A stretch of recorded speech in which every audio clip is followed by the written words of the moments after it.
खरं तर इथं गर्दी अथांग आहे, पण तरीही गोंधळ मात्र नाही. या गर्दीची दिशा एकच आहे, ध्येय सुद्धा एक आहे, मग गोंधळ होईलच कसा? भाव एक, साध्य एक, आराध्यही एक. या आराध्यासाठी आळवणीचा सूरही एक, श्री गुरुदेव दत्त. हा जनसागर याच सुरांनी हेलावतो. दुपारचे 3 वाजतात आणि भावभक्तीच्या सुरांमध्ये मिसळतात हे पंचसुक्त पवमानाचे मंजूळ सूर.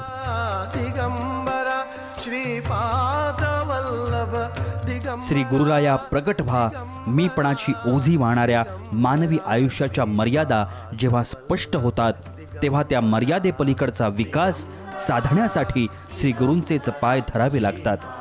या समर्पित भावनेतूनच भक्तांनी भगवंताची कवाडं ठोठावायला सुरुवात केली.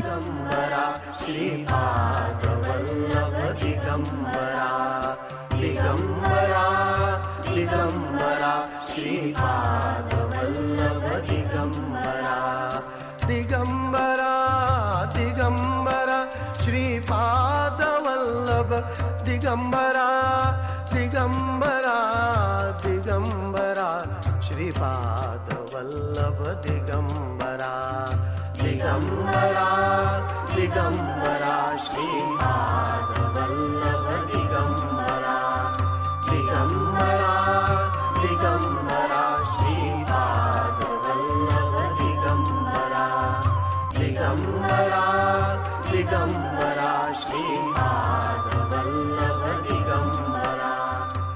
आणि मग उठले भगवंत. श्री नारायण स्वामी मंदिरातून निघाले भक्तांच्या कल्याणासाठी मुख्य मंदिराकडे. या उत्सव मूर्तीची भक्तांनी सवाद्य मिरवणूक काढली.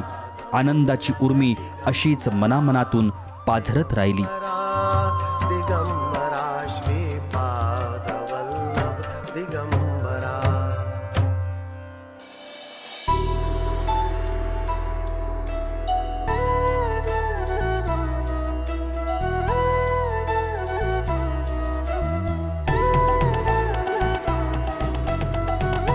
या जन्मोत्सव सोहळ्याचं ललित वर्णन करणारं कीर्तन हरिभक्त पारायण वामनराव जोशी सांगली यांनी सुरेल गुंफलं आणि या नाद माधुर्यात अवघी श्री दत्तनगरी तृप्त झाली.